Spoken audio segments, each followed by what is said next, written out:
¿Crees que puedes simplemente venir aquí y jugar a ser un héroe? Carter Blake apretó los puños. Su voz temblaba de rabia.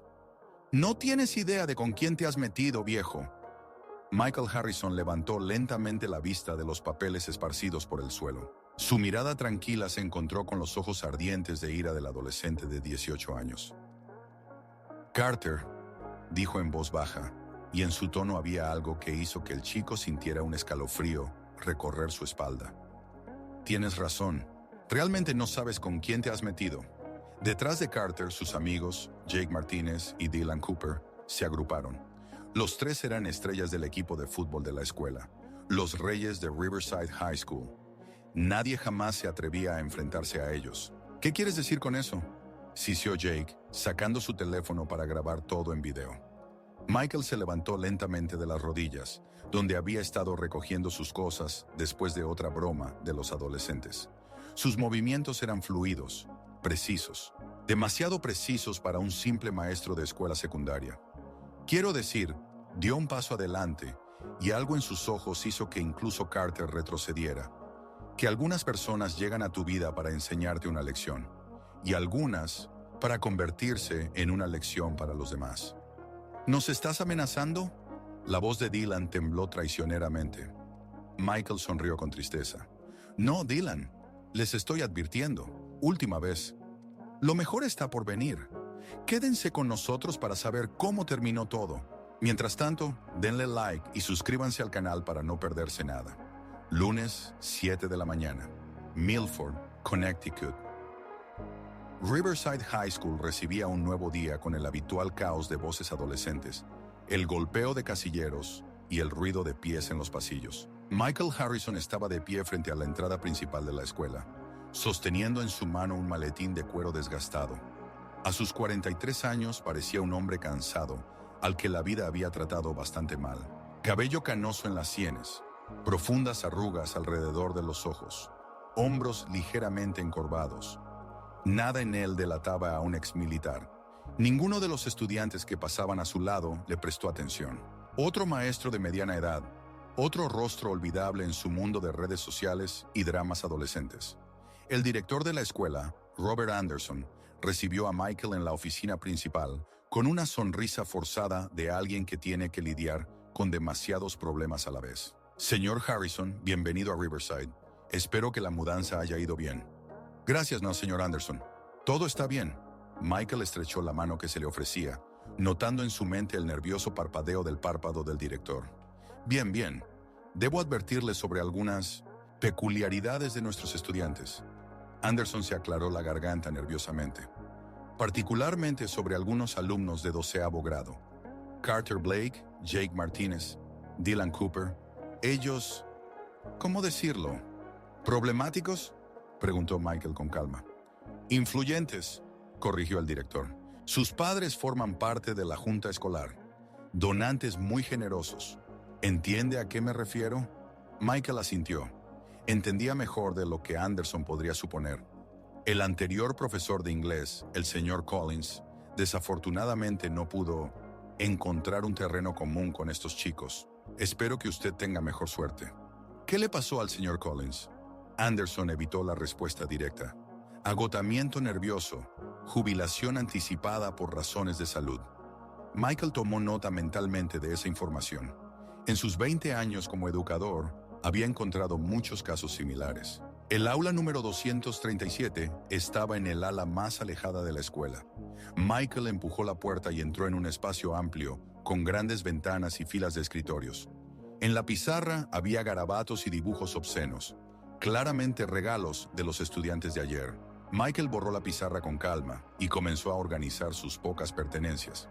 Algunos libros, una pila de cuadernos, una foto enmarcada, una foto familiar donde abrazaba a una mujer joven y a una niña pequeña. Colocó la foto de cara a la pared. Recuerdos demasiado dolorosos. A las 8 en punto sonó el timbre y los estudiantes comenzaron a entrar al aula. La mayoría parecían adolescentes comunes. Algunos interesados, otros aburridos y algunos visiblemente somnolientos después de haberse levantado temprano. Pero cuando en la puerta aparecieron Carter Blake y sus amigos, la atmósfera en la clase cambió instantáneamente. Carter era un chico alto, de complexión atlética, con el cabello oscuro perfectamente peinado y una sonrisa segura de sí mismo. Llevaba la chaqueta oficial del equipo de fútbol de la escuela, adornada con insignias y parches. Jake y Dylan lo flanqueaban a los lados, como guardaespaldas de una celebridad. Los demás estudiantes se apartaron instintivamente, abriendo un camino hacia las filas traseras. Así que comenzó Michael cuando todos se acomodaron. Me llamo señor Harrison. Soy su nuevo profesor de inglés y literatura.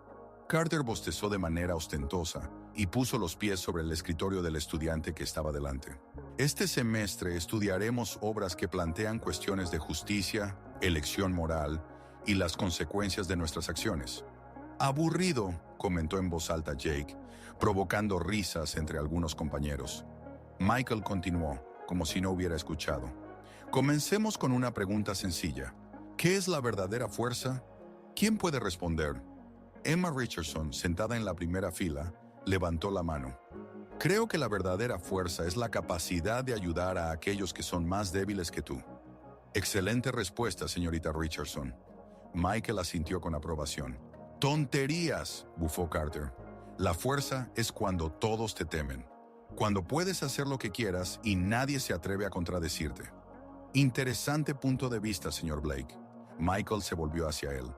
¿Y qué piensa de la fuerza que se oculta? ¿De las personas que parecen débiles, pero en realidad poseen un poder increíble?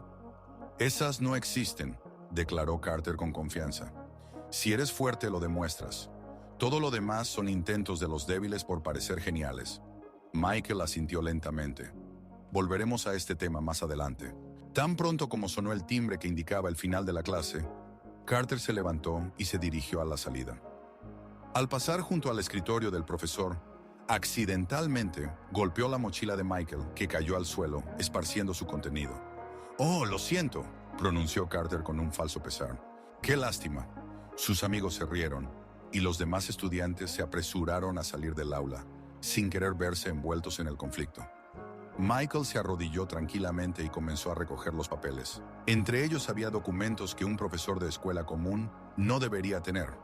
Informes con la clasificación de secreto, fotografías de operaciones militares, cartas de altos funcionarios. Afortunadamente, los adolescentes estaban demasiado ocupados con su propia superioridad como para prestar atención a los detalles. Solo Emma Richardson se quedó en clase. Señor Harrison, lo siento mucho. Ellos hacen eso con todos los nuevos profesores. No se preocupe, señorita Richardson. He enfrentado problemas más serios. No se detendrán, advirtió la chica. El señor Collins pensó que podría reformarlos. Al final, tuvieron que llevarlo en ambulancia justo durante la clase. Tuvo un ataque nervioso cuando Carter trajo una rata a clase y se la lanzó por dentro de la camisa. Michael levantó la vista de los papeles que estaba recogiendo. ¿Una rata? Dijeron que era un experimento para estudiar las reacciones humanas al estrés.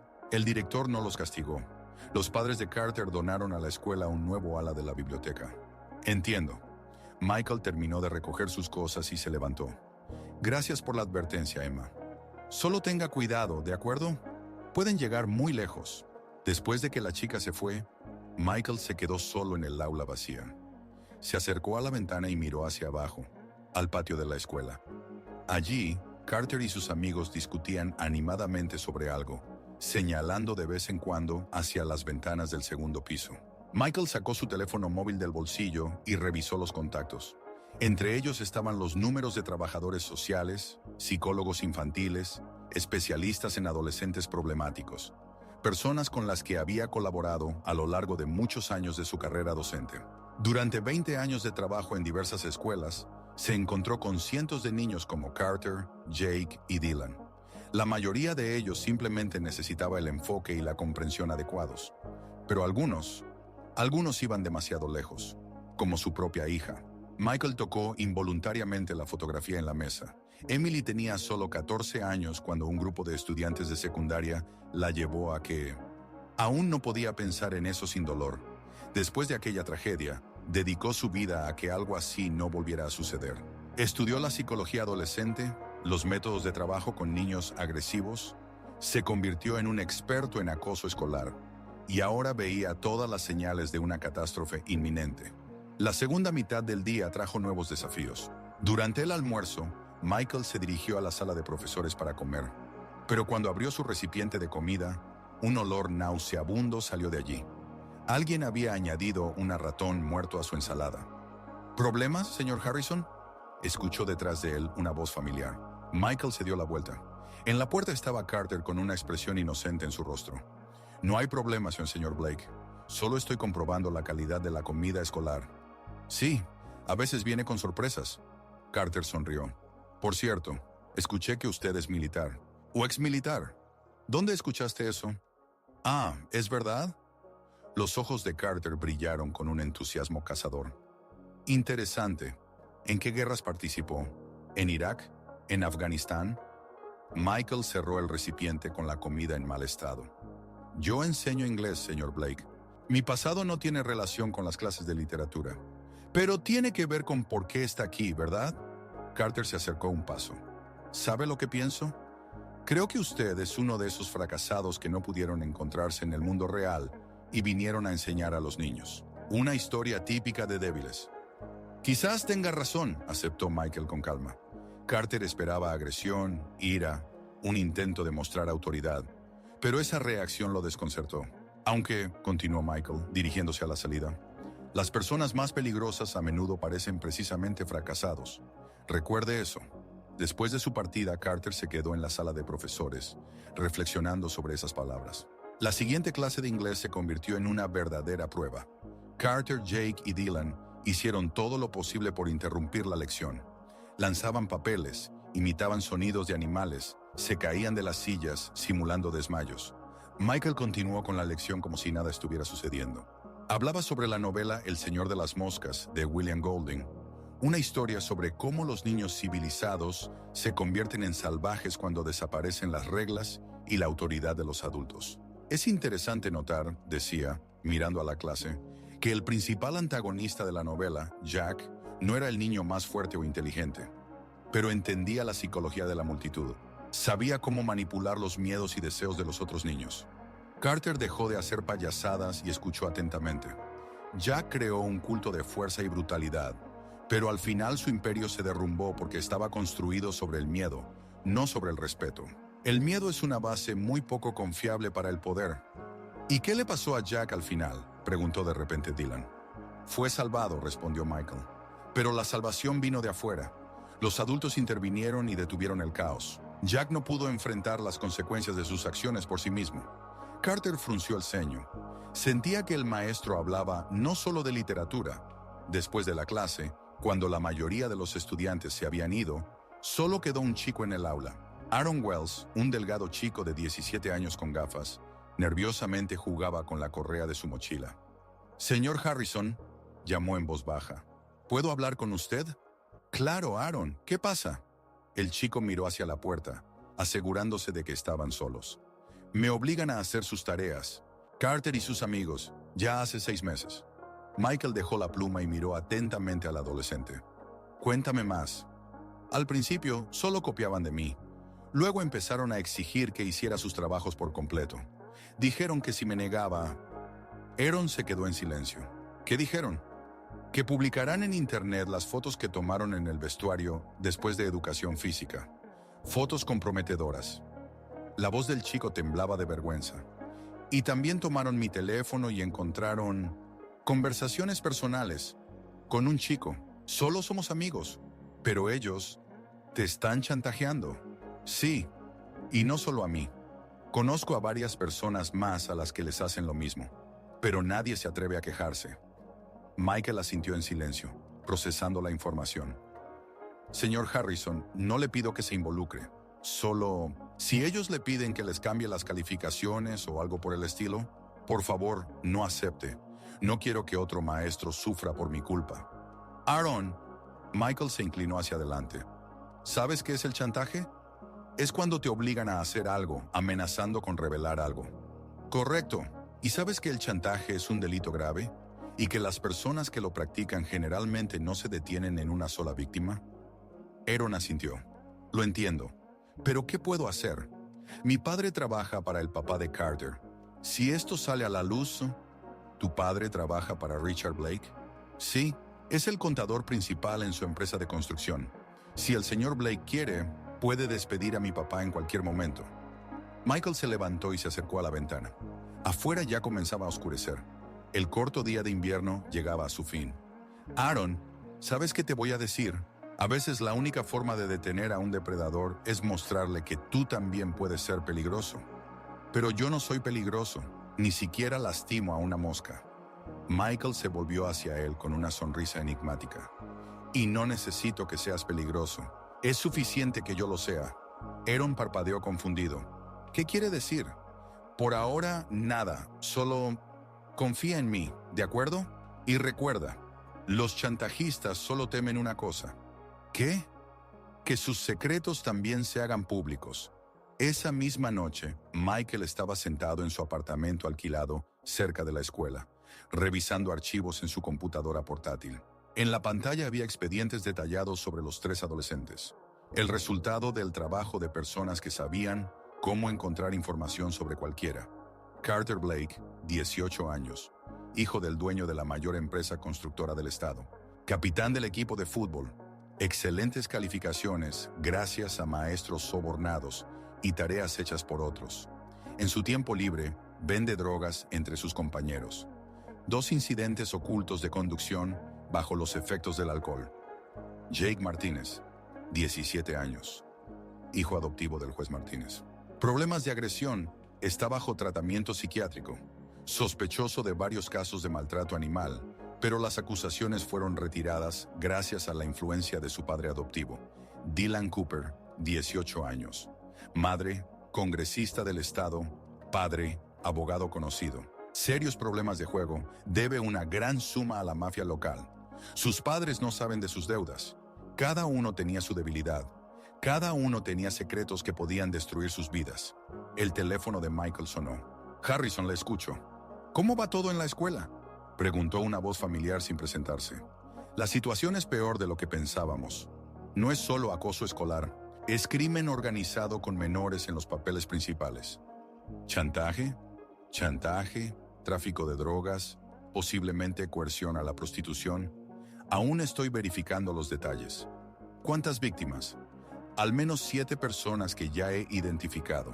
Probablemente más. Pausa. Actúe según el protocolo número 3. ¿Está seguro? El protocolo 3 significa exposición total. Estos niños pueden convertirse en los próximos asesinos en serie o terroristas. Es mejor detenerlos ahora. Entendido. Michael colgó y volvió a mirar la pantalla de la computadora portátil. El protocolo número 3 significaba que ya no estaba limitado en sus métodos. Todos los medios eran considerados aceptables. Abrió un nuevo archivo y comenzó a elaborar un plan. A la mañana siguiente, Carter se despertó con el sonido del teléfono. Era la administración de la escuela. Señor Blake, soy la señora Hendricks de la oficina. Necesitas venir a la escuela con tus padres para una reunión urgente con el director. ¿Por qué motivo? Se han presentado quejas sobre tu comportamiento. Varios estudiantes y sus padres se han dirigido a la administración. Carter sintió como su estómago se contraía de miedo. ¿Qué quejas? De eso te enterarás en la reunión. Te esperamos en 1 hora. La línea se cortó. Carter, con manos temblorosas, comenzó a revisar los contactos en su teléfono, buscando el número de Jake. Jake, necesitamos reunirnos, ahora mismo. Pero cuando llegó a la casa de su amigo, descubrió que Jake había recibido una llamada similar. Alguien había contactado a los servicios de protección infantil informando sobre su comportamiento agresivo en la escuela. Dylan también estaba en pánico. Su madre había recibido una llamada anónima de un padre preocupado que le contó cómo su hijo extorsionaba dinero a los estudiantes más jóvenes. Carter, con manos temblorosas, comenzó a revisar los contactos en su teléfono, buscando el número de Jake. Jake, necesitamos reunirnos, ahora mismo. Pero cuando llegó a la casa de su amigo, descubrió que Jake había recibido una llamada similar. Alguien sabía sobre sus visitas al psiquiatra, sobre casos ocultos de crueldad, sobre cómo falsificaba certificados de salud. Dylan también estaba en pánico. El que llamó sabía sobre sus deudas, sobre de dónde sacaba el dinero e incluso sobre cómo robaba de la billetera de su madre. No puede ser una coincidencia, dijo Carter cuando se reunieron en un almacén abandonado en las afueras de la ciudad. Alguien nos está atacando de manera organizada. ¿Pero quién? Jake caminaba nerviosamente en círculos. ¿Quién puede saber tanto? El único nuevo en nuestras vidas es el nuevo profesor, dijo lentamente Dylan. Harrison, vamos, es un completo perdedor. ¿Recuerdas lo que dijo sobre las personas más peligrosas? Carter frunció el ceño. ¿Que a menudo parecen perdedores? Hubo un silencio. Necesitamos investigar, finalmente dijo Carter. Necesitamos averiguar quién es realmente este Michael Harrison. Capítulo 4. Descubrimiento. En la escuela reinaba una extraña atmósfera. Carter, Jake y Dylan se comportaban de manera inusualmente callada. Habían dejado de burlarse de los estudiantes más débiles. No causaban disturbios en clase e incluso saludaban a los profesores. Aaron Wells se acercó a Michael después de la segunda clase de inglés. Señor Harrison, ha pasado algo increíble. Carter me devolvió todo el dinero que me obligó a robar de casa y borró todas las fotos comprometedoras de mi teléfono. Eso es maravilloso, Aaron, pero no entiendo por qué. ¿Qué pasó? Michael se encogió de hombros. Quizás simplemente ha madurado. O alguien lo obligó a hacerlo. Aaron miró atentamente al profesor. Señor Harrison, ¿realmente es solo un profesor de inglés? ¿Y qué más podría ser? No lo sé, pero los profesores normales no pueden cambiar a las personas tan rápido. Michael sonrió. A veces las personas cambian por sí mismas cuando entienden las consecuencias de sus acciones. Después de las clases, Michael se quedó en el aula corrigiendo cuadernos. Sabía que lo estaban esperando. Y de hecho, media hora después, la puerta se abrió y entraron los tres. Pero esta vez no había en su comportamiento la agresión habitual. Se veían asustados y confundidos. Señor Harrison, comenzó Carter, necesitamos hablar. Por supuesto. Siéntense. Los adolescentes se sentaron en la primera fila, lo cual era inusual. Normalmente ocupaban los asientos al final de la clase. «Fuiste tú, ¿verdad?», preguntó directamente Carter. «¿Las llamadas esta mañana?» «¿Qué llamadas?» «No te hagas el tonto. Sabemos que fuiste tú». Michael dejó el bolígrafo y los miró atentamente. «Supongamos que fui yo. ¿Y qué sigue?» «¿Quién eres?», exclamó Jake. «No eres un profesor normal». «¿Qué te hace pensar eso?» «Los profesores normales no saben tantos detalles sobre la vida de los estudiantes», dijo Dylan, «y no pueden obtener información que es imposible conseguir». Michael se levantó de la mesa y se acercó a la ventana. «Saben, chicos, hay una profesión que consiste en proteger a las personas de los depredadores. A veces los depredadores llevan uniforme militar y disparan con rifles. A veces ellos van en uniforme escolar y utilizan presión psicológica». «¿Eres un espía?», preguntó Carter con desconfianza. «Soy quien detiene a las personas que hacen daño a los inocentes». Michael se volvió hacia ellos, y los adolescentes vieron en sus ojos algo que los hizo encogerse en sus sillas. En los últimos 2 años, 3 estudiantes de esta escuela han intentado suicidarse. 5 se han transferido a otras instituciones. 2 han terminado en un hospital psiquiátrico. Y todo esto es resultado de las acciones de un grupo de estudiantes.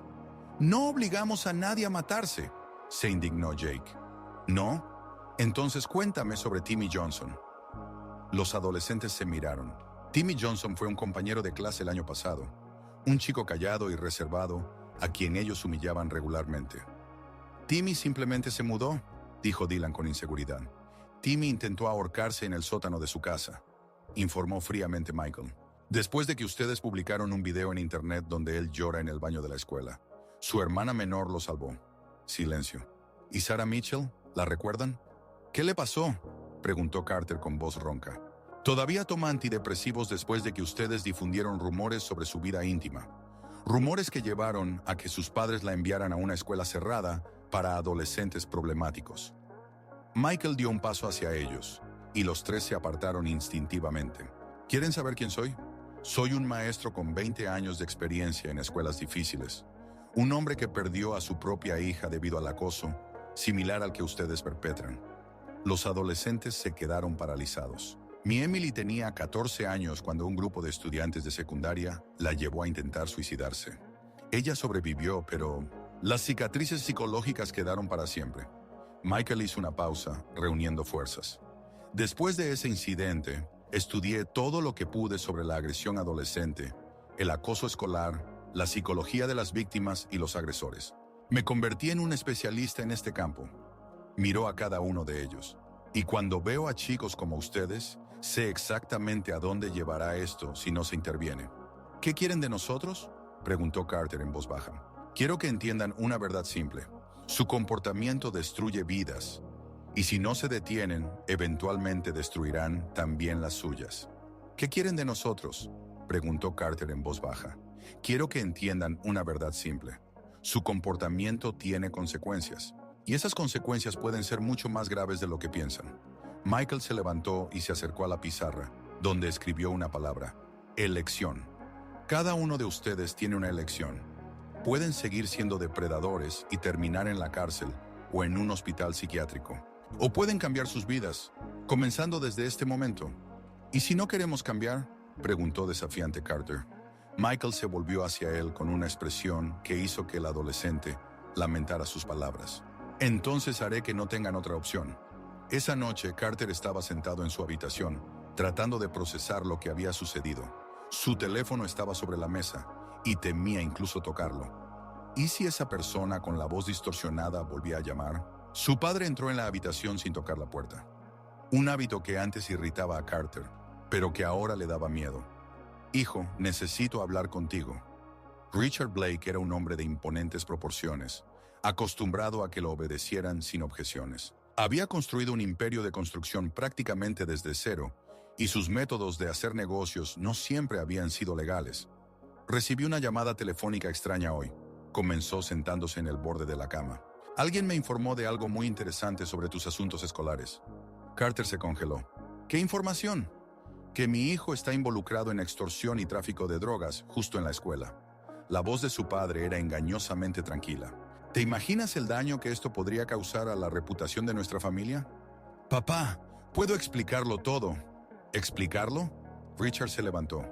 ¿Crees que soy un tonto? ¿Crees que no sé en qué gastas el dinero que te doy para tus gastos personales? Carter comprendió que había caído en una trampa. Quienquiera que hubiera llamado por la mañana, claramente no se limitó solo a él. Pero ¿sabes qué es lo más interesante? Esa persona no exigió dinero, no me chantajeó, simplemente dio un consejo.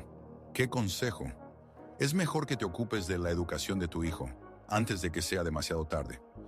Richard se acercó más. ¿Y sabes qué? Tiene razón. El golpe impactó en la cara de Carter antes de que pudiera entender lo que estaba sucediendo. Cayó al suelo, presionando su mano contra la mejilla ardiente. «Has avergonzado a la familia, bastardo», gruñó el padre. «¿Pensaste que papá siempre te protegería? ¿Que mi dinero resolvería todos los problemas?» Richard agarró a su hijo por la camisa y lo levantó. «A partir de mañana trabajarás en la construcción. Después de la escuela, los fines de semana, en las vacaciones, cargarás sacos de cemento hasta que entiendas el valor del dinero y del trabajo». «Pero papá...» «Y nada de peros. Además, mañana irás con cada persona a la que has lastimado y pedirás disculpas. En público, ante testigos». Carter miró a su padre con los ojos muy abiertos. Estaba acostumbrado a que Richard siempre cubriera sus travesuras, siempre estuviera de su lado contra el mundo. «No entiendes, ¿verdad?», Richard sonrió con desdén. «¿Crees que esto es injusto? ¿Y sabes qué prometió el hombre que me llamó si no cambias?» Carter guardó silencio. Dijo que si en una semana no te conviertes en otra persona, todos tus secretos se harán públicos. Y entonces, ni mi dinero ni mis conexiones te ayudarán. Entonces, irás a un centro de detención juvenil y luego a una prisión para adultos. Richard se dirigió a la salida, pero se detuvo en la puerta. ¿Y sabes qué es lo más aterrador? Estoy empezando a pensar que tal vez esto sea para mejor. La puerta se cerró de golpe, dejando a Carter solo con sus pensamientos y su mejilla ardiente. Al mismo tiempo, Jake estaba sentado en la oficina del psiquiatra familiar, el doctor Stephen Wright. Sus padres adoptivos lo llevaron allí después de una llamada telefónica similar. «Jake», dijo suavemente el doctor, «tus padres están muy preocupados. Les informaron sobre algunos incidentes en la escuela». «¿Quién les informó?» «No importa.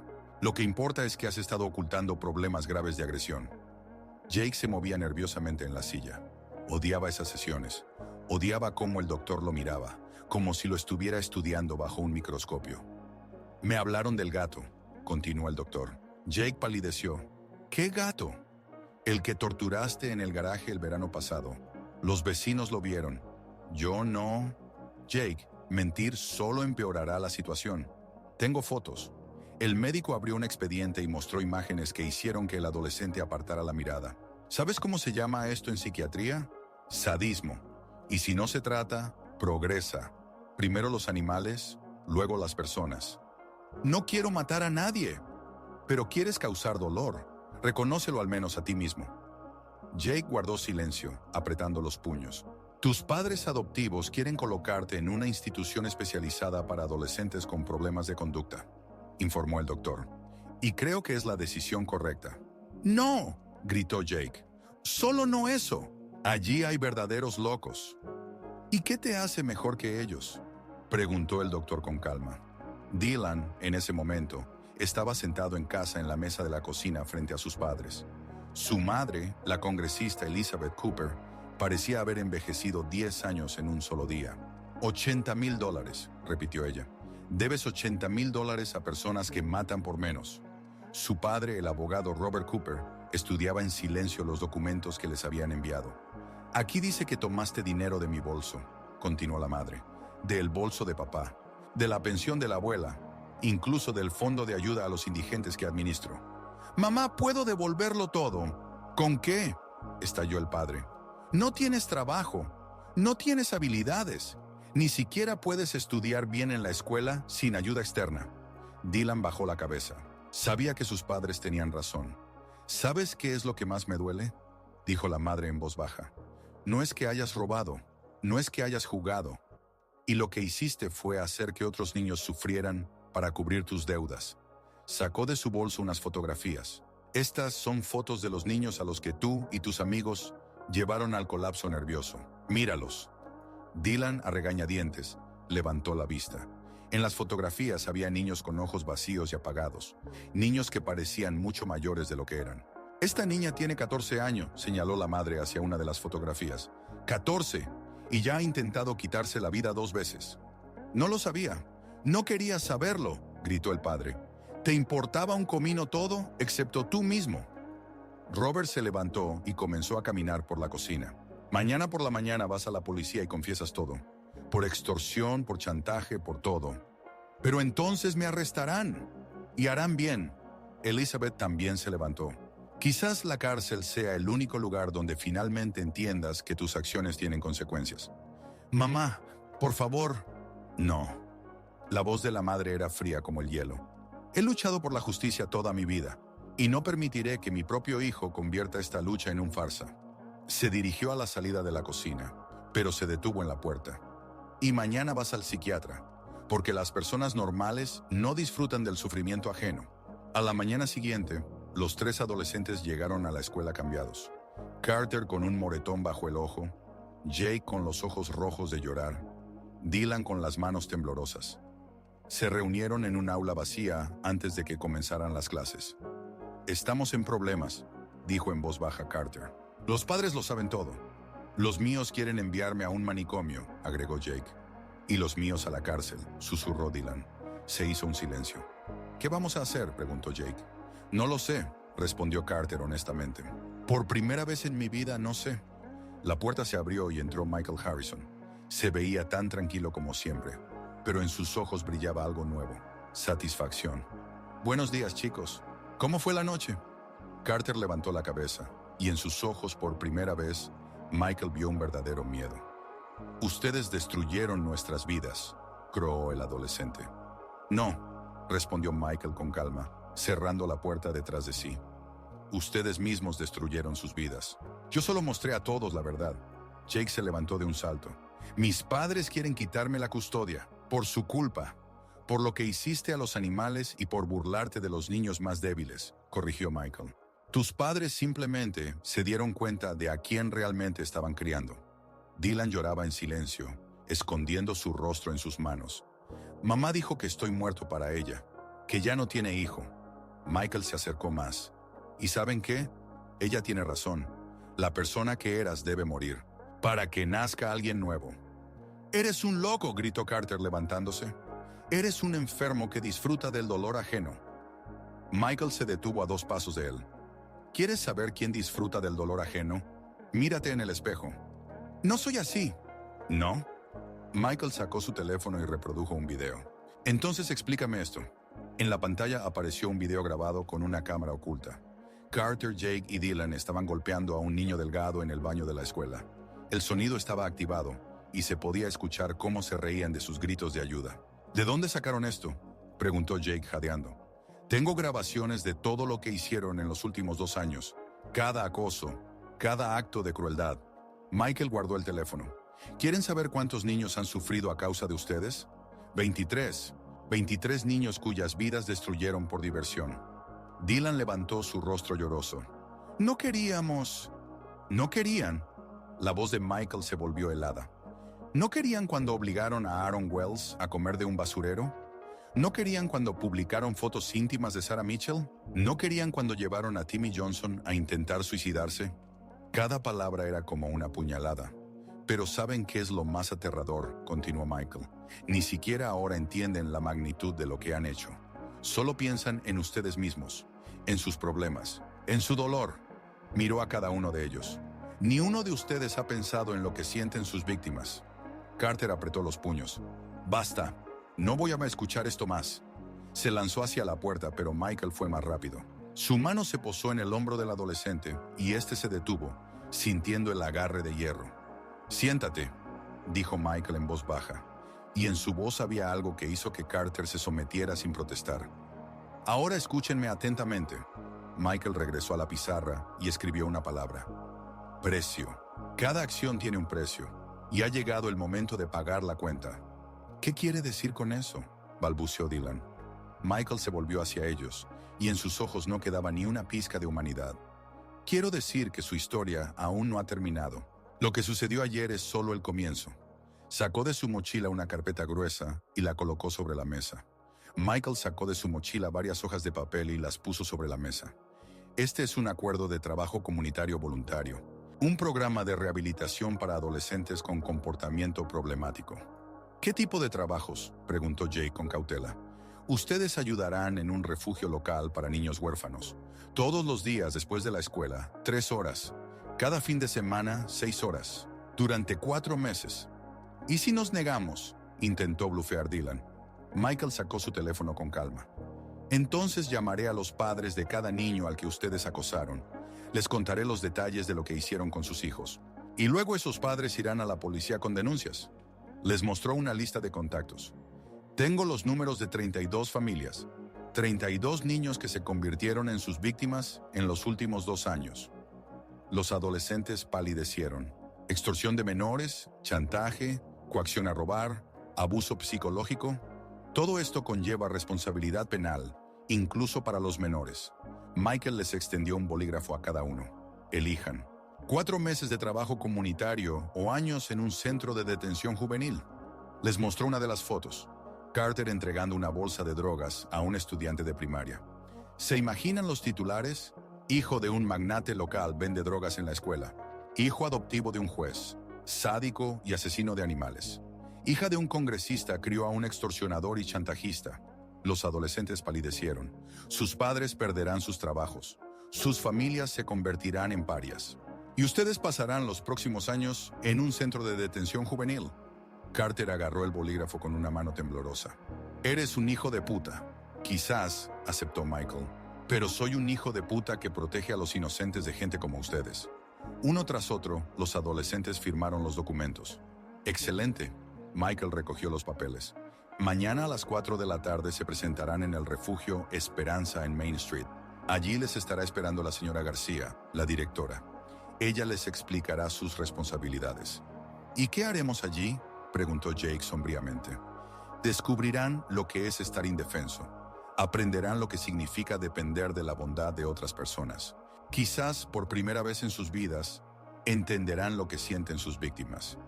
Michael se dirigió a la salida, pero se detuvo en la puerta. Y recuerden, estaré vigilando cada uno de sus pasos. La más mínima infracción, el más mínimo intento de escapar, y el acuerdo se anulará. Después de su partida, los 3 adolescentes se quedaron en un silencio ensordecedor. ¿Qué hemos hecho?, finalmente susurró Dylan. Nadie respondió. Ellos mismos no lo sabían. El refugio Esperanza se encontraba en un viejo edificio en las afueras de la ciudad.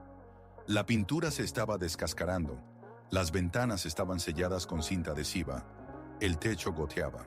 Este lugar estaba destinado a niños que nadie quería, huérfanos, rechazados, víctimas de violencia doméstica. Carter, Jake y Dylan estaban de pie frente a la entrada, sin atreverse a entrar. «Quizás deberíamos escapar», sugirió Jake.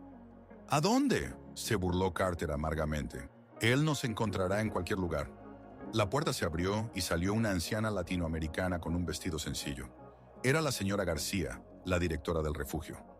«¿Ustedes tres son de la escuela?», preguntó con un ligero acento. Los adolescentes asintieron. «Entren, tenemos mucho trabajo». Dentro, el refugio se veía aún peor. Paredes agrietadas, muebles viejos, olor a humedad y a algo ácido.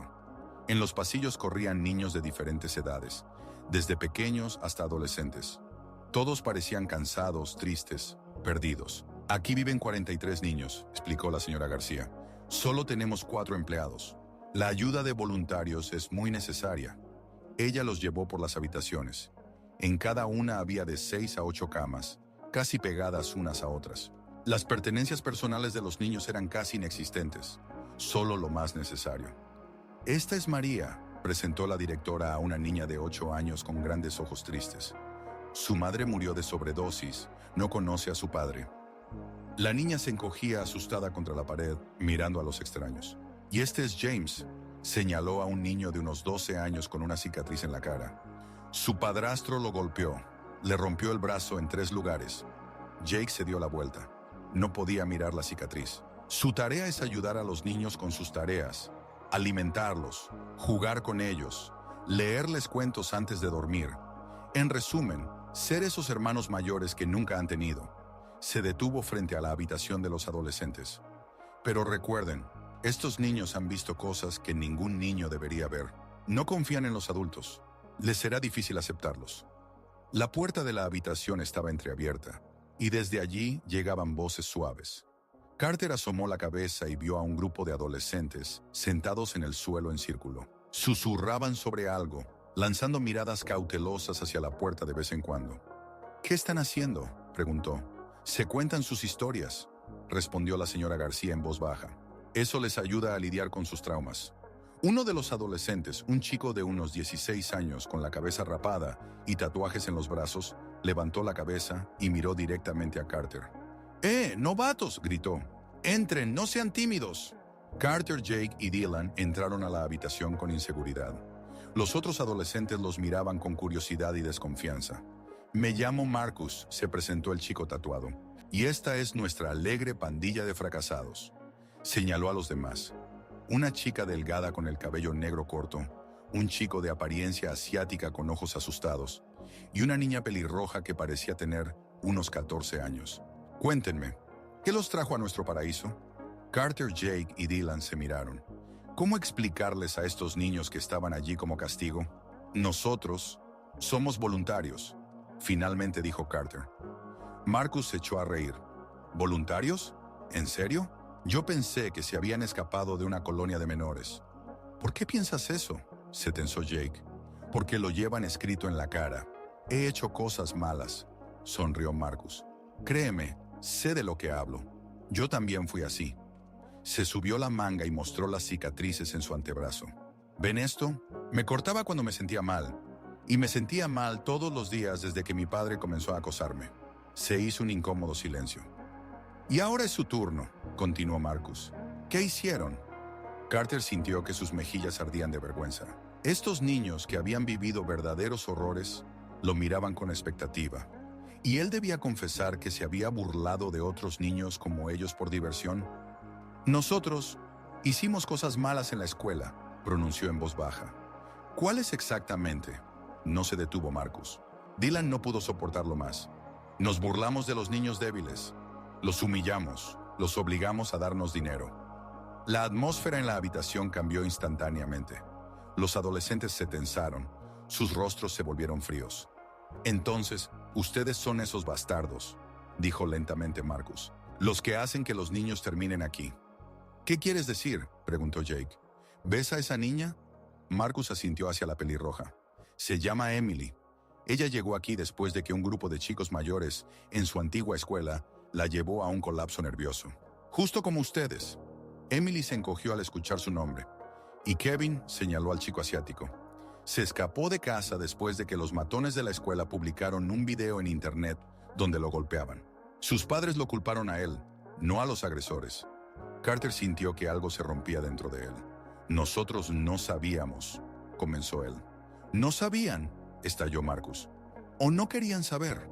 ¿Les importaba un comino lo que sucedía con sus víctimas después de que jugaban con ellas? Se levantó y se acercó más. ¿Saben qué es lo más aterrador para un niño que sufre acoso? No es el dolor en sí, es que comienza a creer que lo merece, que realmente es un insignificante, indigno de respeto y amor. Marcus señaló las cicatrices en su brazo. Esto es lo que les sucede a los niños que ustedes rompen. Comienzan a hacerse daño a sí mismos porque piensan que no merecen algo mejor. Jake se dio la vuelta, incapaz de mirar las cicatrices. Y algunos, continuó Marcus, simplemente se quitan la vida, como mi hermano. Sacó una fotografía de su bolsillo y se la mostró. En ella había un niño de unos 14 años con una sonrisa amable.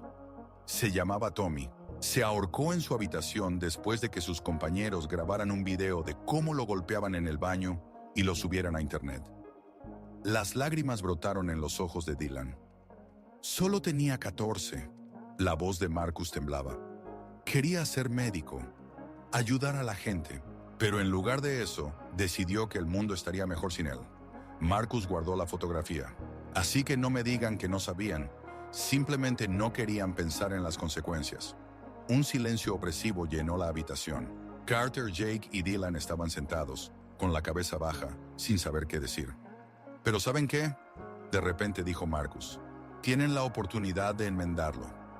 ¿Cómo?, preguntó Carter con voz ronca. Ayudando a niños como nosotros, mostrándoles que no todos los mayores son unos completos bastardos. Extendió la mano hacia Carter. Me llamo Marcus, y si realmente quieren cambiar, estoy dispuesto a ayudarles. Los primeros días en el refugio se convirtieron en un verdadero infierno para los 3 adolescentes. Los niños no confiaban en ellos. Los cuidadores los miraban con desconfianza, y el trabajo resultó ser mucho más difícil de lo que esperaban. Carter ayudaba a los más pequeños con sus tareas, pero constantemente se distraían, lloraban, exigían atención.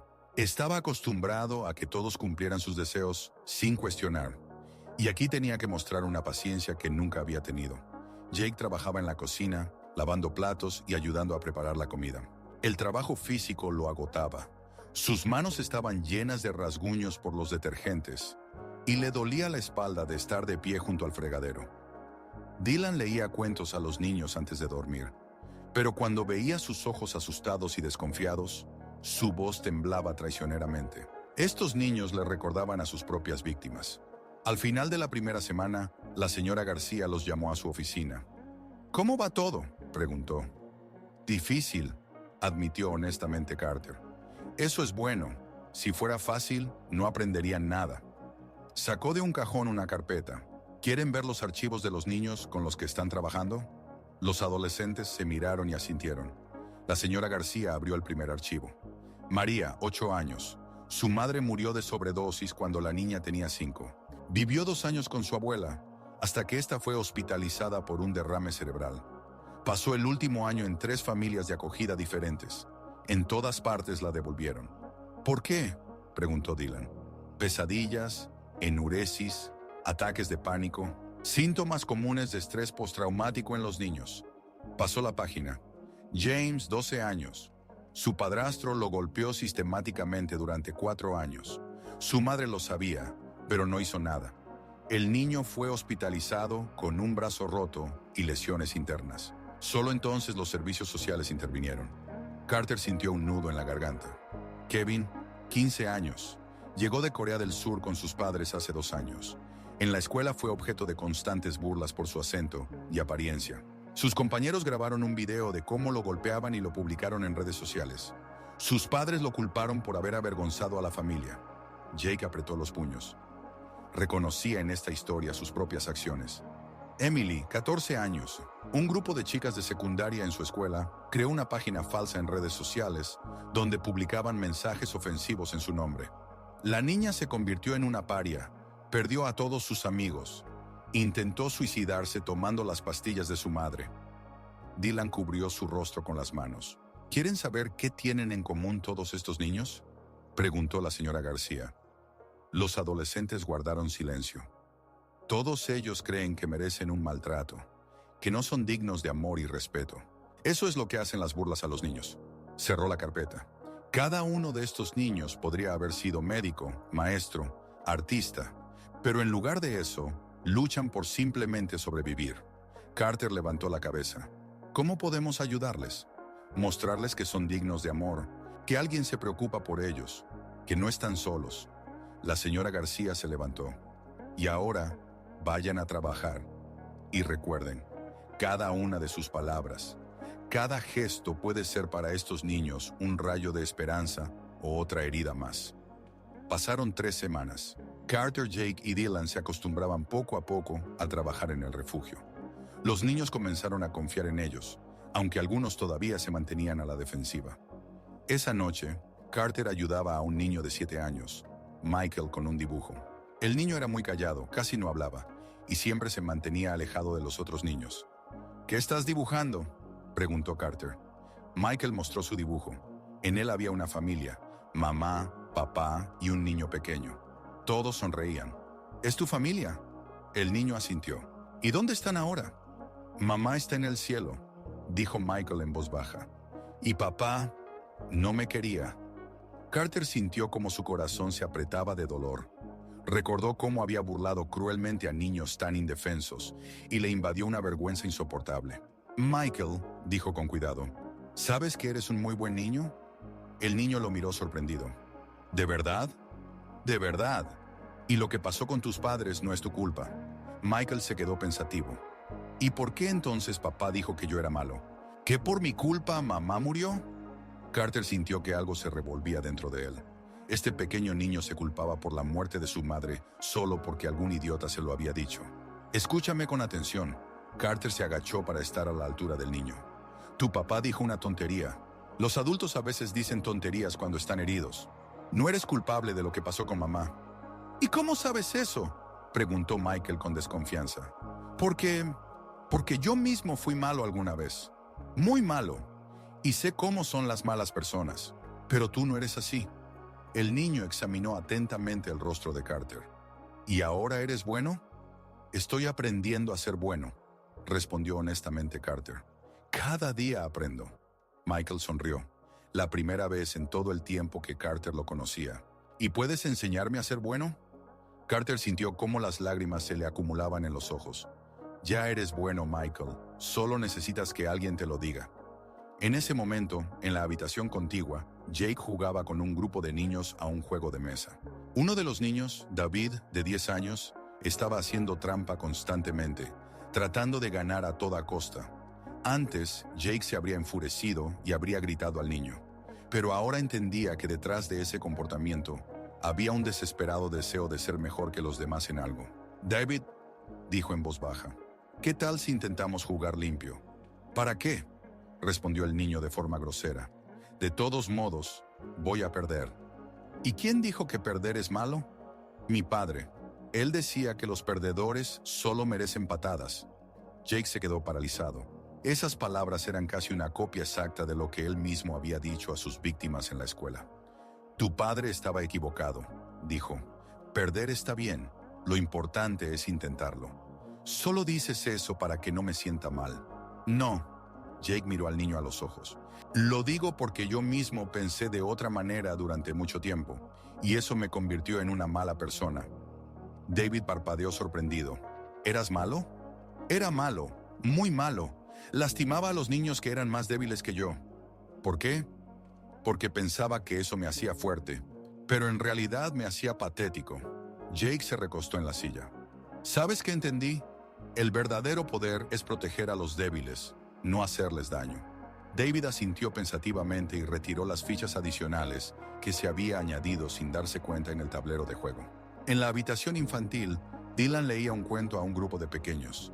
Entre ellos estaba Emily, la niña pelirroja que había llegado al hogar de acogida tras sufrir acoso escolar. Cuando Dylan terminó de leer, Emily se acercó a él. ¿Puedes leer otro? Por supuesto. ¿Cuál quieres? El de Cenicienta. Dylan abrió el libro y comenzó a leer la historia de la niña que era maltratada por sus hermanas, pero que al final encontró la felicidad. ¿Por qué las hermanas eran malas?, preguntó Emily. Quizás porque ellas mismas estaban heridas, respondió Dylan. A veces las personas hacen cosas malas no porque sean malas, sino porque no saben cómo ser buenas. ¿Y las chicas de mi escuela también hacían cosas malas porque estaban heridas? Dylan sintió una punzada de culpa. Se imaginó a esa pequeña niña justificando a sus agresores, tratando de encontrar una explicación a su crueldad. Emily, dijo en voz baja, no importa si están heridas o no. Nadie tiene derecho a hacerte daño. Pero ellos decían que era culpa mía. Ellos mintieron. Dylan se agachó junto a la cama de la niña. No eres culpable. Nunca eres culpable. ¿Entiendes? Emily asintió, pero en sus ojos aún había dudas. ¿Y tú cómo lo sabes?, preguntó. Dylan se detuvo a pensar. Podía mentir, decir algo reconfortante, pero esa niña merecía la verdad. Porque yo mismo solía hacer daño a niños como tú, confesó en voz baja. Y sé que siempre buscábamos excusas para nuestras acciones. Decíamos que las víctimas eran culpables, pero eso era una mentira. Emily lo miró atentamente. ¿Y por qué lo hacías? Porque pensaba que eso me haría importante, fuerte. ¿Y lo hizo? Dylan sacudió la cabeza. No, me convirtió en un cobarde patético que solo puede sentirse grande humillando a los más pequeños. La niña reflexionó. ¿Y ahora no eres así? Estoy aprendiendo a no serlo. Cada día. Emily extendió su mano y le acarició la mejilla. Creo que eres bueno. Dylan sintió como las lágrimas corrían por sus mejillas. El perdón de esa niña significaba más para él que cualquier cosa en su vida. Un mes de trabajo en el hogar de acogida había cambiado a los 3 adolescentes. Aprendieron a ver el dolor en los ojos de los niños, a sentir sus miedos, a entender sus necesidades. Pero lo más importante, comprendieron lo que significa hacerse responsable de las vidas de los demás.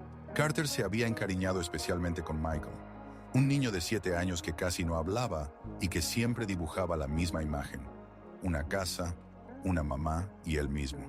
Cada día Carter pasaba varias horas con él, ganándose lentamente su confianza. Michael, dijo en una de esas noches, cuéntame sobre tu mamá. El niño levantó la vista de su dibujo. Era buena, me leía cuentos. ¿Y qué pasó? Se enfermó mucho. Luego fue al hospital y no volvió. Carter sintió como su corazón se apretaba. Ese niño había perdido a su madre no por la maldad de alguien, no por crueldad, sino simplemente por enfermedad. Y aún así, sufría. ¿Y papá? Michael frunció el ceño. Papá dijo que le recuerdo a mamá, que le duele mirarme, y me trajo aquí. Eso no es justo, dijo sinceramente Carter. ¿Y qué es justo?, preguntó el niño con inocencia infantil. Carter reflexionó. Antes pensaba que era justo que los fuertes dominaran a los débiles, que tenía derecho a hacer con los demás lo que quisiera, porque era más popular, más rico, más influyente. Lo justo es cuando nadie hace daño a aquellos que no pueden defenderse, dijo lentamente. ¿Y tú antes hacías daño? Carter se quedó quieto. ¿Cómo explicarle a un niño de 7 años la magnitud de su crueldad? Sí, Michael, hice daño a otros niños. ¿Por qué? Porque pensaba que eso me haría importante. El niño reflexionó. ¿Y lo hizo? No, me convirtió en una mala persona. Michael le extendió su dibujo. ¿Quieres que te dibuje bueno? Carter sintió como las lágrimas se acumulaban en sus ojos. Este pequeño hombre que había sobrevivido a tanto dolor estaba dispuesto a ver lo bueno en él. Michael, ¿sabes que eres el niño más amable de todos los que he conocido? ¿De verdad? De verdad. Y cualquiera que no te valore es simplemente tonto. En la habitación contigua, Jake trabajaba con un grupo de adolescentes. Entre ellos estaba Kevin, un chico coreano de 15 años, del que había hablado la señora García. Kevin casi no hablaba inglés y siempre se mantenía apartado. Los otros niños en el refugio también lo evitaban, no por maldad, sino simplemente porque no sabían cómo comunicarse con él. Jake recordaba cómo en su escuela se burlaba de esos forasteros, niños que eran diferentes de la mayoría. Ahora, al mirar a Kevin, veía a todas sus víctimas. Kevin se acercó cautelosamente al chico. ¿Cómo estás? El adolescente levantó la vista asustado. Yo, no entender bien.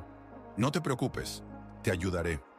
Jake se sentó a su lado y sacó un libro de texto de inglés. Vamos a estudiar juntos. Kevin lo miró con desconfianza. ¿Por qué me ayudas?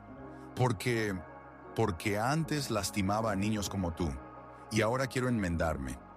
Kevin examinó su rostro detenidamente. ¿Eras malo? Muy malo. Y ahora, estoy aprendiendo a ser bueno. El chico asintió. Bien, yo también aprenderé. Las siguientes 2 semanas pasaron juntos cada noche. Jake ayudaba a Kevin con el inglés, y él le contaba sobre Corea, sobre su familia, sobre lo aterrador que era estar en un país extraño. En la escuela, los niños me golpeaban, confesó Kevin en una ocasión. Decían que no debía estar aquí. Jake apretó los puños. Reconocía en esta historia sus propias acciones. Kevin, eso no es verdad. Tienes derecho a estar aquí. Este es tu hogar ahora. Pero soy diferente. Y eso está bien. El mundo sería aburrido si todos fueran iguales. Kevin sonrió, la primera vez desde que se conocieron. ¿Puedes ser mi hermano mayor? Jake sintió que algo se revolvía dentro de él. Este chico, habiendo pasado por todas esas humillaciones, aún estaba dispuesto a confiar en él. Por supuesto, Kevin, seré tu hermano mayor. Mientras tanto, Dylan se había hecho amigo de Emily, una chica de 14 años que había llegado al refugio después de ser acosada en la escuela. Casi no salía de su habitación, siempre leía libros, evitaba interactuar con otros niños. Emily la llamó en voz baja, asomándose a la habitación. ¿Puedo entrar? La chica asintió, sin apartar la vista del libro. ¿Qué estás leyendo? Jane Eyre. Es un libro triste. Me gustan los libros tristes, dijo Emily en voz baja. En ellos las heroínas sufren, pero al final encuentran la felicidad. Dylan se sentó al borde de la cama. ¿Y crees que en la vida real también pasa? La chica se encogió de hombros. No sé. Hasta ahora solo he visto sufrimiento. Cuéntame qué pasó en tu escuela. Emily cerró el libro y guardó silencio por un largo rato. Luego comenzó a hablar con voz suave y monótona. Me llamaban monstruo. Cada día, en cada recreo, crearon un grupo en las redes sociales llamado Emily Monstruo. Allí publicaban mis fotos con comentarios. Dylan escuchaba, sintiendo cómo crecía la náusea dentro de él. Me fotografiaban a escondidas, cuando comía, cuando me cambiaba para educación física, cuando lloraba en el baño, y publicaban con comentarios como, mira a esta cerda gorda, o alguien debería decirle la verdad sobre su apariencia. Dios mío. Pero lo peor fue que incluso aquellos a quienes consideraba amigos se unieron a ellos. Tenían miedo de que, si me defendían, también se convirtieran en parias. Emily volvió a abrir el libro, pero no leía, simplemente miraba las páginas. ¿Sabes qué es lo más aterrador del acoso?, preguntó. ¿Qué? No son las burlas en sí. Es que comienzas a creer lo que dicen de ti, que realmente eres fea, que mereces un maltrato. Dylan sintió que algo se rompía dentro de él. Recordó a todos los niños a los que había humillado junto a Carter y Jake. ¿Acaso todos ellos sentían lo mismo? Emily, dijo en voz baja, yo también participé en el acoso. En otra escuela con otros niños. Но я делал то же самое. Девочка подняла глаза. Зачем? Потому что думал, что это делает меня крутым. Что если я унижаю других, то сам становлюсь важнее. А стал? Дилан покачал головой. Нет, стал жалким трусом, который может чувствовать себя большим, только унижая маленьких. Эмили внимательно изучила его лицо. А сейчас ты сожалеешь? Каждую секунду. Тогда ты уже не тот человек, которым был раньше. Откуда ты знаешь? Потому что плохие люди не сожалеют. Они находят оправдание. Через 6 недель работы в приюте произошло событие, которое изменило все окончательно. В приют привезли нового ребенка, 13-летнего мальчика по имени Лукас. Когда Картер увидел его, то чуть не упал от шока. Лукас был почти точной копией Аарона Уэллса, того самого мальчика, которого они шантажировали и травили в школе. Тот же худощавый силуэт, те же испуганные глаза за очками, та же манера держаться особняком. «Что с ним случилось?» – спросил Картер у миссис Гарси. Классическая история. Группа старшеклассников выбрала его в качестве мишени. Снимали на видео, как избивают, выкладывали в интернет. Родители решили, что проще отдать его в приют, чем бороться с системой. Картер почувствовал, как внутри поднимается паника. Этот мальчик был живым напоминанием о его преступлениях. Лукас сидел в углу столовой, тыкая вилкой в еду, но не ел. Его окружала аура абсолютного отчаяния. «Привет!» – осторожно подошел к нему Картер. «Меня зовут Картер». Мальчик поднял глаза. В них было столько боли, что Картер едва не отвернулся. «Я знаю, кто ты», – тихо сказал Лукас. «Что?» – миссис Гарсия рассказала. «Что вы втроем, бывшие хулиганы. Что теперь работаете здесь в качестве наказания?» Картер опустился на стул напротив. «Это правда. Значит, ты такой же, как они, как те, кто меня травил. Был таким же, но больше не хочу быть». Лукас горько усмехнулся. «Все так говорят. А потом начинается то же самое. Лукас, не притворяйся, что тебя волнует. Таким, как ты, плевать на таких, как я. Мы для вас просто развлечение». Мальчик встал и побежал из столовой. Картер сидел, парализованный его словами. В голосе Лукаса было столько ненависти, столько отчаяния, что становилось страшно. А еще он понял, именно так должен был чувствовать себя Аарон. Именно такие слова хотел ему сказать, но не решался. В ту ночь Картер не мог заснуть. Он все думал о Лукасе, об Аароне, о всех детях, которых они обидели. Утром он нашел Лукаса в библиотеке приюта. Мальчик сидел с книгой, но не читал, просто смотрел в окно. «Лукас, мне нужно тебе кое-что рассказать. Не хочу слушать. Пожалуйста, это важно». Лукас неохотно повернулся к нему. «В моей школе был мальчик. Его звали Аарон Уэллс. Он был очень похож на тебя. Тихий, умный, добрый». Картер сделал паузу. «Мы с друзьями превратили его жизнь в ад. Заставляли делать наши домашние задания, красть деньги у родителей, терпеть унижение. Мы шантажировали его компрометирующими фотографиями». Лукас слушал, не отводя глаз. Аарон несколько раз пытался попросить помощи, но мы убедили его, что никто не поверит, что система на нашей стороне, что сопротивление только ухудшит его положение. «И что случилось?» – Картер сглотнул. «Он попытался покончить с собой, принял большую дозу снотворного». Лукас побледнел. Его спасли, откачали в больнице. Но когда он очнулся, первое, что сказал: «Я просто хотел, чтобы боль прекратилась». Слезы текли по щекам Картера. «Знаешь, Ман, что я понял? Что мы не просто издевались над ним, мы медленно убивали его душу. День за днем, слово за словом, унижение за унижением». Лукас молчал. «А теперь я смотрю на тебя и вижу его. Вижу того же мальчика, которого довели до отчаяния. И понимаю, что таких, как ты и он, миллионы». Картер встал. «Лукас, я не прошу прощения. Я его не заслуживаю. Но я хочу, чтобы ты знал, ты не один. Todo lo que te hicieron no es tu culpa». Se dirigió hacia la salida, pero Lucas lo llamó. «Carter». «¿Sí? ¿Y qué pasa ahora con Aaron?» Se matriculó en la Facultad de Medicina. Quiere ser psiquiatra para ayudar a los niños que han pasado por lo mismo que él. Lucas reflexionó. ¿Y te perdonó? Sí, no sé por qué, pero perdonó. Tal vez porque entendió que el odio destruye a quien odia, no a quien es odiado. Carter miró al chico sorprendido. ¿De dónde sabes eso? Lo leí en un libro de psicología. Aquí hay una gran biblioteca. Ese mismo día, los padres de los 3 adolescentes llegaron inesperadamente al refugio. Richard Blake, el juez Martínez con su esposa, y la congresista Elizabeth Cooper con su esposo. La señora García los recibió en su oficina. «Queremos llevarnos a nuestros hijos», declaró Richard Blake. «Esta idea de los trabajos comunitarios se ha ido demasiado lejos». «¿Por qué piensan eso?», preguntó la directora con calma. «Porque están cambiando», estalló Elizabeth Cooper.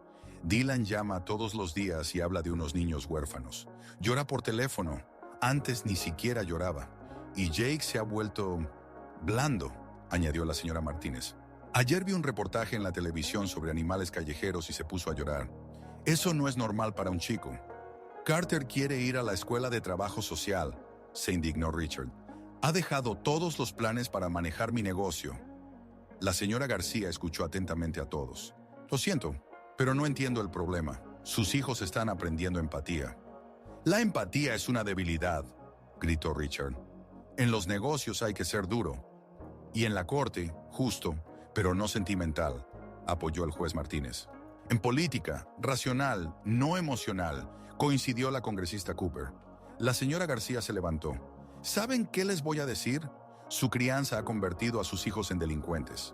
Un tenso silencio se instaló.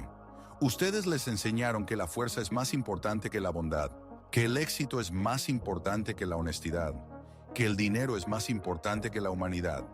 Se acercó a la ventana y como resultado, casi llevan a un niño al suicidio.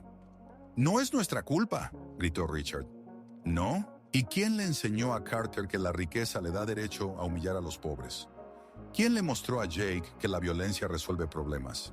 ¿Quién le explicó a Dylan que la mentira es mejor que la verdad?» Los padres guardaron silencio. «Muey, sus hijos están aquí aprendiendo a ser humanos por primera vez en sus vidas. ¿Y ustedes quieren llevárselos?» En ese momento, la puerta se abrió y entraron Carter, Jake y Dylan. Escucharon las voces y vinieron a ver qué pasaba. «¿Papá?», se sorprendió Carter. «¿Qué hacen aquí?» «Te llevamos a casa», respondió Richard bruscamente. «Basta de jugar a la caridad». «Pero no quiero irme». «¿Qué?». Carter miró a su padre con una nueva confianza en sus ojos. «Dije que no quiero irme. Aquí me necesitan. Tienes que terminar la escuela y prepararte para entrar a la escuela de negocios». «Quiero ir a la escuela de trabajo social». Richard se sonrojó. «No vas a trabajar con esos fracasados. Eres el heredero de un imperio». «¿Qué imperio?», preguntó Carter en voz baja. «¿Uno construido sobre el sufrimiento ajeno?» «Estás hablando tonterías». «No, papá. Tonterías hablaba antes, cuando repetía tus palabras sobre que los débiles están hechos para ser gobernados por los fuertes». Carter dio un paso adelante. «¿Sabes qué entendí en estas semanas? La verdadera fuerza está en proteger a los débiles, no en humillarlos». Richard levantó la mano para golpear a su hijo, pero Carter no titubeó. «Golpea», dijo con calma. «Muestra a todos qué tan fuerte eres». La mano del padre se detuvo en el aire. Mientras tanto, el juez Martínez intentaba llevarse a Jake. «Vamos, hijo, en casa te espera un psiquiatra». «Ya no necesito un psiquiatra», respondió Jake. «Entendí de dónde venía mi agresión». «¿De dónde?» «De ti, de tu ejemplo. Siempre resolviste los problemas con fuerza.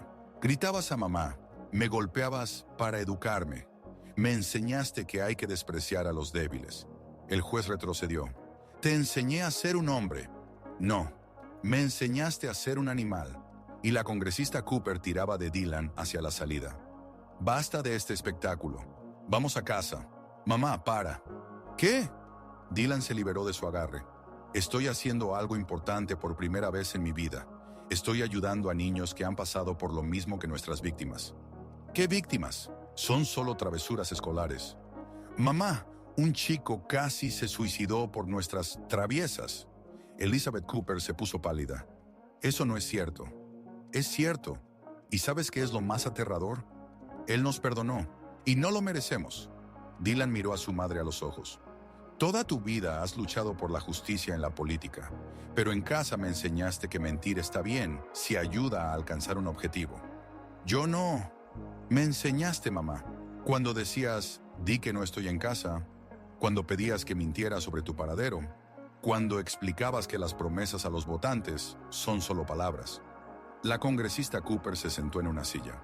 «Mamá, no quiero ser como antes. No quiero ser una copia de papá, que miente en la corte, o de ti, que mientes a los votantes». La señora García observaba la escena con una triste satisfacción. «¿Ven?», dijo en voz baja a los padres. «Sus hijos han mejorado. ¿Y ustedes quieren devolverlos a su antigua vida?». En el último día de su trabajo voluntario, la señora García reunió a los tres en su oficina. «¿Cómo se sienten?», preguntó. «Diferente», respondió honestamente Carter. «Como si viera el mundo por primera vez». «¿Y qué ves?». «Dolor. Tanto dolor que causamos sin siquiera pensarlo». La señora García asintió. «¿Y qué planean hacer con ese conocimiento?». Antes de que alguien pudiera responder, la puerta se abrió. Michael Harrison entró en la oficina. «Señor Harrison», se sorprendió Jake. «¿Qué hace aquí?». «Vine a verificar sus progresos», respondió Michael con calma. «Y a hablar con ustedes por última vez». Se sentó frente a ellos. «¿Saben por qué estoy realmente aquí?». Los adolescentes guardaron silencio. «Porque hace una hora recibí una llamada del hospital. Aaron Wells está en la unidad de cuidados intensivos». La sangre se heló en sus venas. «¿Qué pasó?», susurró Dylan. «Sobredosis de pastillas para dormir. Intento de suicidio». Carter sintió que el mundo se desmoronaba a su alrededor. «Dejó una nota», continuó Michael. «¿Quieren saber qué dice?». Nadie respondió. «No puedo más. Cada día es una tortura. Carter Blake y sus amigos me rompieron. Pero incluso ahora, cuando supuestamente han cambiado, no puedo olvidar. Las cicatrices en el alma no sanan tan rápido como otros quisieran. Jake cubrió su rostro con las manos. Todos dicen que hay que perdonar y olvidar. Pero ¿cómo perdonas a quienes convirtieron tu vida en un infierno? ¿Cómo olvidas la humillación, el miedo, las noches sin dormir? Michael guardó silencio, dejando que las palabras calaran. Quizás realmente han cambiado. Quizás ahora ayudan a otros niños. Pero eso no me devuelve los años perdidos. No borra los recuerdos. No sana el alma. Dylan lloraba en silencio.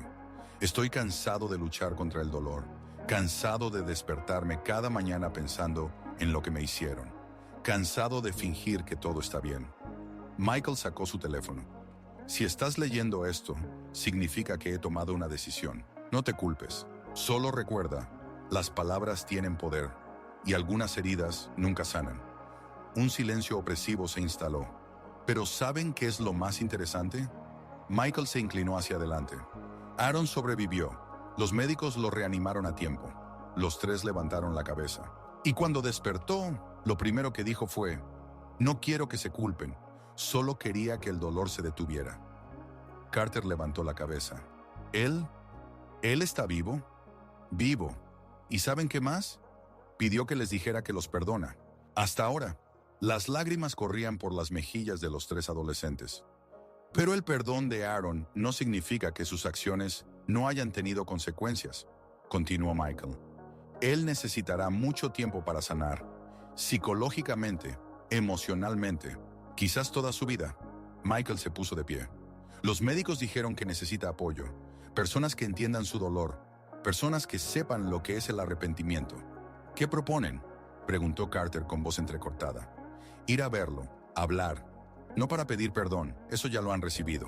А для того, чтобы показать, что он не одинок. Michael направился к выходу. Decidan ustedes mismos, pero recuerden, la segunda oportunidad no se le da a todos, y no siempre. La sala del hospital estaba llena de flores y tarjetas. Aaron Wells yacía en la cama, conectado a una gota. Parecía mucho mayor que sus 17 años. Cuando Carter, Jake y Dylan entraron, él lentamente giró la cabeza. «Hola», dijo en voz baja. «Hola, Aaron». Se produjo una incómoda pausa. «¿Cómo te sientes?», preguntó Dylan. «Vivo», sonrió Aaron tristemente. «Eso ya es algo». Carter se acercó más. «Aaron, no hace falta. Ya hemos hablado de esto. Pero debo, cada vez que nos encontramos». Aaron suspiró. «Está bien, habla. Lo siento mucho por todo lo que te hicimos. Por cada día que tuviste miedo de ir a la escuela. Por cada noche que no pudiste dormir. Por cada lágrima que derramaste por nuestra culpa. Carter, déjame terminar. Sé que las palabras no cambiarán nada. No te devolverán los años perdidos. No borrarán los recuerdos. Pero quiero que sepas, hemos cambiado». Aaron asintió débilmente. «Lo sé, me han contado sobre su trabajo en el refugio». Jake se acercó a la ventana. «Aaron, ¿por qué nos perdonaste después de todo lo que hicimos?» Aaron reflexionó. «Porque el odio me estaba matando por dentro. Cada día, cada minuto pensaba en cuánto los odiaba, y entendí que seguía permitiendo que destruyeran mi vida». Se sentó en la cama. «El perdón no es un regalo para ustedes. Es un regalo para mí mismo. Una forma de liberarme del dolor. Pero aún así intentaste», comenzó Dylan. «Sí, porque el perdón es un proceso, no una decisión instantánea. A veces el dolor se vuelve más fuerte que el deseo de vivir». Aaron los miró. «Pero ¿saben qué me detuvo en el último momento? La idea de que mi muerte no cambiaría nada, que habría nuevas víctimas, nuevos matones, nuevas tragedias. ¿Y qué decidiste? Que si quiero cambiar el mundo, debo quedarme en él». Aaron extendió la mano hacia la mesita de noche y tomó un folleto. «He solicitado ingreso a la escuela de medicina. Quiero ser psiquiatra infantil». «¿Para ayudar a niños como tú?», preguntó Carter. «Para ayudar a todos los niños, tanto a las víctimas como a los matones, porque ambos necesitan ayuda». Los miró seriamente. «¿Y qué piensan hacer a continuación?». Carter, Jake y Dylan se miraron. «Nos gustaría crear un fondo», dijo Carter. «Un fondo de ayuda para las víctimas de la violencia escolar». ¿Y cómo se llamará? Fondo Aaron Wells. Aaron levantó las cejas sorprendido. ¿Con mi nombre? Si no te importa, te has convertido en un símbolo de que se puede sobrevivir al acoso y seguir siendo humano. Aaron guardó silencio durante un largo rato. Luego asintió. Está bien, pero con una condición. ¿Cuál? El fondo ayudará no solo a las víctimas, sino también a los matones. Programas de rehabilitación, ayuda psicológica, trabajo con familias. ¿Por qué?, se sorprendió Jake. Porque la mayoría de los matones alguna vez fueron víctimas.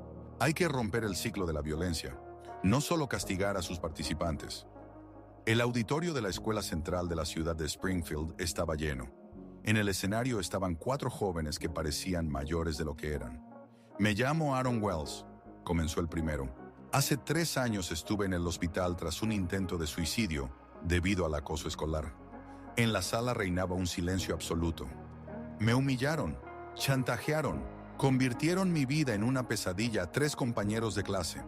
Aquí están, junto a mí. Aaron señaló a Carter, Jake y Dylan. Carter Blake, Jake Martínez y Dylan Cooper, mis antiguos agresores y ahora compañeros en la lucha contra el acoso. Un murmullo de sorpresa recorrió la sala. Se preguntarán, ¿cómo es posible?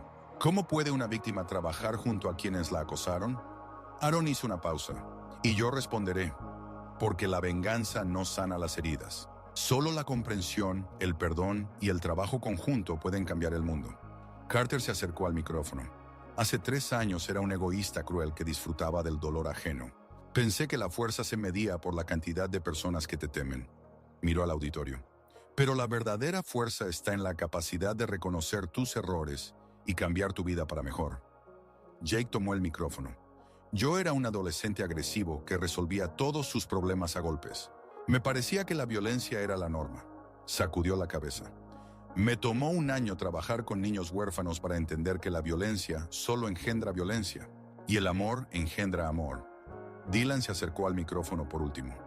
Yo era una persona de carácter débil que participaba en la crueldad porque temía quedarme solo. Su voz temblaba, pero la soledad es mejor que ser cómplice del sufrimiento ajeno. Aaron volvió a tomar el micrófono. En 3 años de mi trabajo, nuestra fundación ha ayudado a más de 1000 niños, tanto a las víctimas del acoso como a los matones. Hemos entendido lo más importante. El mal solo se puede vencer con el bien. Miró al auditorio. Cada uno de ustedes puede convertirse en un matón.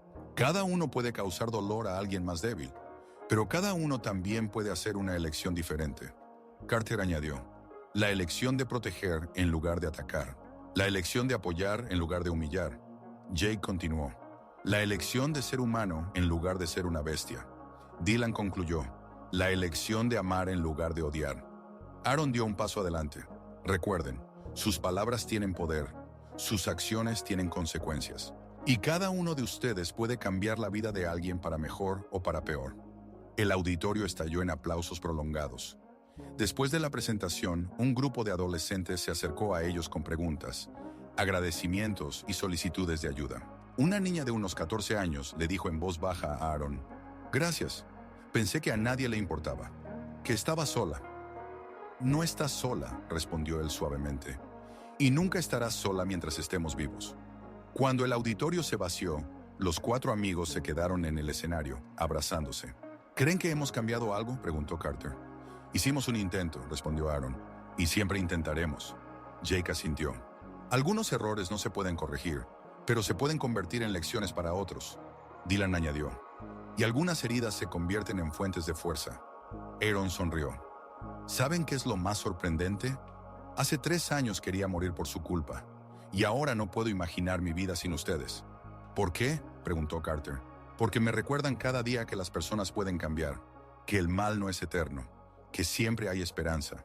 Salieron de la escuela juntos, dirigiéndose al autobús que los llevaría a la siguiente ciudad, a los próximos niños que necesitan su ayuda, a la siguiente oportunidad de mostrar al mundo que el perdón es más fuerte que la venganza, y que el amor es más fuerte que el odio, y que cada persona merece una segunda oportunidad.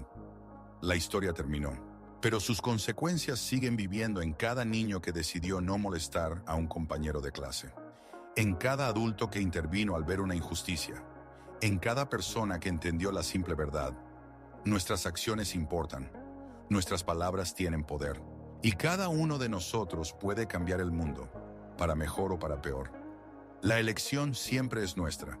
En Boston, en un pequeño apartamento sobre una librería, Michael Harrison leía el informe sobre el trabajo de la Fundación Aaron Wells. En 3 años han ayudado a prevenir numerosos casos de acoso escolar, rehabilitaron a más de 300 adolescentes agresivos y brindaron apoyo a 1000 víctimas de acoso. En la pared colgaba una foto de su hija Emily, la misma que alguna vez puso de cara a la pared en el aula de la escuela. Ahora podía mirarla sin dolor, recordando no solo la tragedia, sino también el bien que nació de ese dolor. Su teléfono sonó. Michael, soy Aaron. Hola, hijo, ¿cómo estás? A lo largo de los años, entre ellos se había formado una relación casi paternal. Michael se convirtió para Aaron en el mentor que le faltaba en los momentos más difíciles. Genial, acabamos de terminar una presentación en Chicago. Creo que llegamos a muchos niños. Estoy orgulloso de ti. Estoy orgulloso de todos ustedes. Michael, quería decirte gracias.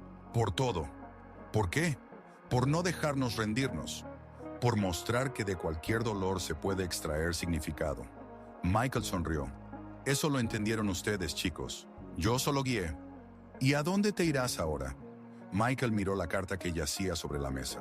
El director de la escuela en Texas le había pedido ayuda. Allí también había problemas con la agresión adolescente. A Dallas. Allí también hay niños que necesitan ayuda. ¿Nos veremos? Por supuesto. Sigan salvando el mundo, chicos. Después de la conversación, Michael empacó su maleta. Dentro había una fotografía desgastada. Él mismo con su esposa y la pequeña Emily en un picnic familiar. La foto fue tomada un mes antes de la tragedia que cambió su vida para siempre. Entonces pensaba que su vocación era simplemente enseñar literatura a los niños. Ahora sabía que su misión era mucho más profunda. Ayudar a los niños a entender que sus palabras y acciones tienen consecuencias. Que cada uno puede elegir, causar dolor o sanarlo. Y mientras en el mundo haya personas como Aaron Wells, Carter Blake, Jake Martínez y Dylan Cooper, personas que convirtieron su dolor en fuerza y sus errores en sabiduría, la humanidad tiene esperanza, porque cada uno de nosotros puede cambiar. Cada uno puede ser mejor, y cada uno merece una segunda oportunidad.